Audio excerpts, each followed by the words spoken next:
Look, I'm not the fastest guitar player in the world, but I recently did just hit a speed that only 1% of guitarists in the world can hit. This is where I started.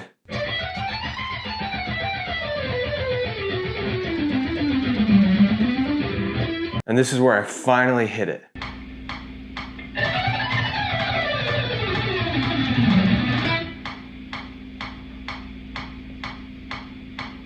And look, I'm not gonna lie to you, this took me 7 months and over 200 hours of practice on just 2 measures to achieve this speed. But I did learn some crucial lessons along the way about what it takes to play fast. I wanna demystify that for you in this video and help you understand that you can actually play at speeds you never thought possible if you follow the right blueprint. So in this video, I'm gonna teach you the 4 tricks that I discovered that allowed me to finally play as fast as some of my guitar heroes. Trick number 1, problem with playing fast, especially with alternate picking, is your pick needs to jump over the strings cleanly and smoothly at these fast speeds. And this can get really clunky. And the issue with this jumping motion is it really slows you down. The good news is that there is a way to eliminate the need to jump over strings. And this will allow you to play twice as fast and twice as smooth. Enter pick slanting. Now, pick slanting is a term coined by Troy Grady, and it changed the way that I play lead guitar forever. Now, there are 2 types of pick slants.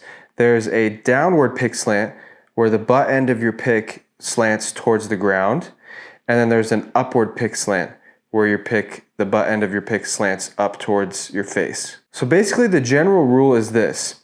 If I'm alternate picking, and my last pick stroke on a string before I switch to another string is a downstroke, I'm gonna slant my pick upward, because this upward slant is gonna allow the tip of my pick to fly over the string, and then I can go right back into the string I just transitioned to. So again, if I slant my pick upward, the tip of the pick is going to be able to go over the top of that string just barely, and then I can continue picking. This eliminates the need to jump over the string like that, right? All I have to do is, if I'm alternate picking here and I do 3 strokes, for example, 1, 2, 3, and if my pick is at this slight upward slant, 1, 2, 3, I'll miss the top of that string, and then I'll be able to go right back into it. That's the rule for upward pick slanting. If the last stroke on a string is a downstroke, slant your pick upward. The rule for a downward pick slant is that if the last stroke on a string is an upstroke, you're gonna wanna slant your pick downward, because this downward slant is going to allow you to miss the string that you just hit. So if I do an upstroke on this D string, up, this downward slant is going to make it so that you miss that string. If I were at an upward slant and I did an upstroke, I would then have to jump over that string, pretty exaggerated, and that's what's slowing you down. So if I go down, up, this last stroke, I just have to tilt my hand a little bit, and it will miss the string that I just hit, the D string right here. It'll miss it on the way to the G string. So if I went up, miss it on the way to the D. So again, the rule for using a downward pick slant is if the last stroke on a string is an upstroke, slant your pick downward. It'll miss the string you just hit as you go to the adjacent string. This applies for ascending and descending sequences. So in summary, pick slanting allows you to transition from string to string smoothly at high speeds, because again, it eliminates the need to jump over strings. You slant your pick and the tip of your pick will fly smoothly, just barely across the string that you're transitioning to, or it'll just barely miss the string that you just came from. This alone will increase your speed exponentially. Trick number 2. This is the trick that even the best players in the world continually focusing on every day, even after they've gotten really good. After I started mastering my pick slanting, I realized, especially as I was doing this Paul Gilbert sequence that I finally hit, that I was at really high speeds, I was tensing up a lot. And my mind went back to this Rick Graham video where he talked about, Rick Graham, if you know Rick Graham, he's one of the best lead guitar players in the world by far. And at his level, he was talking about how he still takes time every day, specifically sets aside time to work on tension control, relaxing his tension. And so I started doing this as I was working on this Paul Gilbert sequence. I was working on these really fast speeds. I set aside time every day to work on tension control. That means the tension from my face through my shoulder, all the way through my wrist, especially my picking hand wrist, and the joints in my picking. So I want to have a decently firm grip on the pick, but not so firm that it's locking out my joints in my thumb and this muscle right here and in all my fingers. I want all those joints to be very relaxed at high speeds. I also want the tension or the pressure I apply to the frets to be as minimal as possible while still making a tone. So every day, I suggest that you set aside time to do that, to say, okay, at these higher speeds, I'm going to just work on relaxing. And by the way, this is going to feel out of control at first. It's going to feel like you're not going to want to do it, because if you're used to tensing up a lot, you're going to be actually less accurate at the beginning when you start working on tension control and relaxing. So you have to get through that phase, but definitely practice your tension control and your relaxing every day. Trick number 3, speed regressions. So here's a rule that you should always remember when practicing guitar. If you can't do something, break it down to a simpler form that you actually can do first. This sounds obvious, but this is called a regression. And doing regressions is a crucial part of building speed. For example, if I can't play this fast yet, this Paul Gilbert thing, then I'll break it down to a single string first. Can I even play 3 notes over and over at this speed on a single string first? So the first part of the sequence is... So that's the first part of the sequence. If I can't do that, can I just stay relaxed on one single string first using these first 3 notes? So instead of...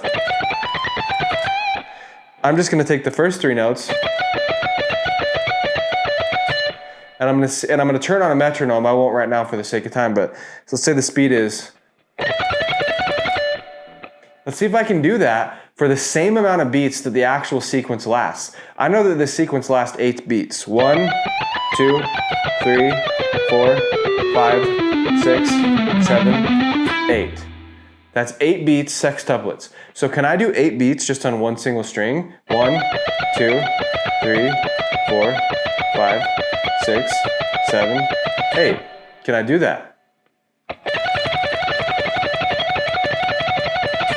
So that's the first step. Doesn't it make sense? Why would I expect myself to be able to do that across 6 strings, string transitioning, shifting my position, if I can't even do it in one position over 3 notes on one single string? So this is the power of regressions. And when you start doing regressions like this, your playing's gonna skyrocket, your speed's gonna skyrocket. Another example of a regression even further broken down is doing my right hand. Can I do just my right hand on one single note on one single string across 8 beats?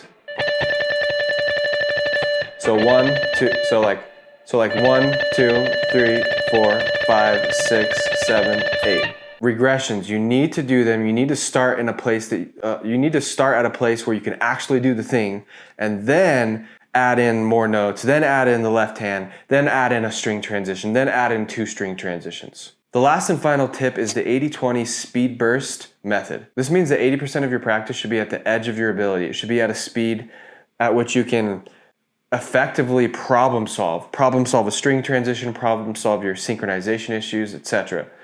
And then the other 20%, maybe 10 to 20%, should be really pushing your speed. Now, when you're pushing your speed, you're training like a sprinter, like an Olympic sprinter. You're just training your fast twitch muscle fibers. The purpose of speed bursts is not to be able to play the whole thing at a really fast speed. It's to be able to play a very small amount of notes, maybe on just one single string at first, at a very fast speed, so that you can just train your fast twitch muscle fibers while staying relaxed. So this goes back to the single string thing.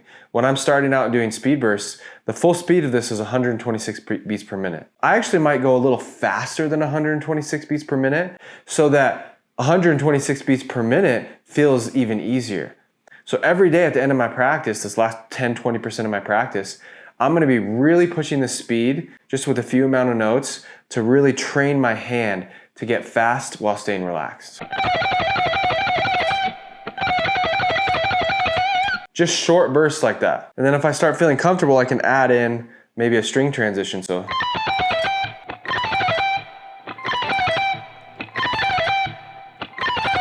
Then you can add in another string transition as you get more comfortable, but sometimes this takes weeks and months. So those are the 4 things that you need to build insane speed. You need to master your pick slanting or your string transitioning first. If you don't master this ability to smoothly cross strings by using those pick slants, then you're gonna be in a world of trouble at high speeds. So that's 100% the first thing you have to do. Now, if you're not alternate picking and you're doing legato, then you can just skip to the next 3 tricks, which were tension control, or in other words, playing relaxed and setting aside time every day to play relaxed. Then there were doing regressions, when you break a technique down to a more simple form and master it in its simple form first. And then lastly, which we just went over, which was training your fast twitch muscle fibers with a small amount of notes every day. These are called speed bursts. So those are the 4 tricks, implement them every day. And if you wanna see my full documented journey of how I hit 126 beats per minute, the top 1% of speed, click this video right here.